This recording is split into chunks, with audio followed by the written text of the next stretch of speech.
গত 22 মার্চ রাত আনুমানিক 03:10 ঘটিকায় কুমিল্লা জেলার সদর দক্ষিণ মডেল থানাধীন বিশ্ব রোড ফ্লাইওভারের নিচে রেল ক্রসিং এলাকায় যাত্রীবাহী বাস মামুন স্পেশাল ও মেল ট্রেন 1 আপ এর সংঘর্ষে 12 জন নিহত এবং 25 জন গুরুতর আহত হন।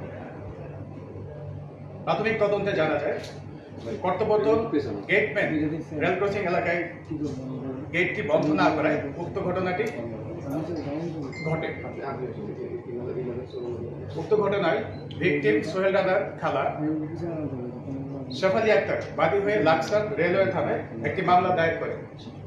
ঘটনাটি সামাজিক যোগাযোগ মাধ্যম, প্রিন্ট এবং ইলেকট্রনিক মিডিয়ায় চাঞ্চল্যের সৃষ্টি হয়।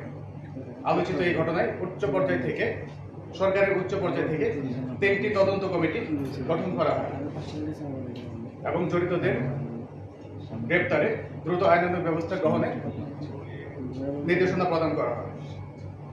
এরই ধারাবাহিকতায় তথ্য প্রযুক্তির সহায়তা এবং গোপন সংবাদের ভিত্তিতে গতকাল 24 মার্চ রাত আনুমানিক 07:20 ঘটিকায় কুমিল্লা জেলার বুড়িচং থানাধীন শঙ্কুচাই এলাকা থেকে একজন আসামি, 1 নম্বর আসামি হেলাল, পিতা মোহাম্মদ নুরুল ইসলাম, মাতা রোকেয়া বেগম, গ্রাম কোদালিয়া, ডাকঘর কালিকাপুর, থানা বুড়িচং, জেলা কুমিল্লাকে গ্রেপ্তার করতে সক্ষম হয়।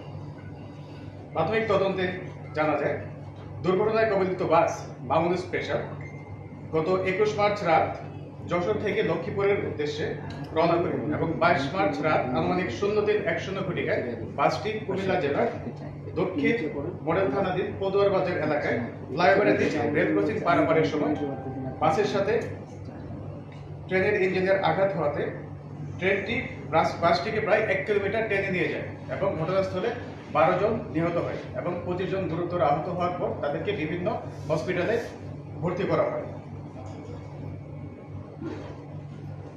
22 মার্চ রাতে রেল ক্রসিং এর গেটম্যানের দায়িত্বে থাকা মোহাম্মদ হেলাল, যে 1 নম্বর এজহার নামীয় আসামি,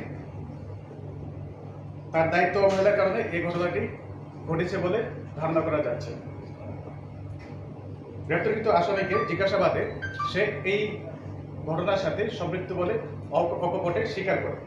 গ্রেপ্তারকৃত আসামির বিরুদ্ধে কুমিল্লা জেলার লাকসাম রেলওয়ে থানাধীন হস্তান্তর প্রক্রিয়া চলমান রয়েছে।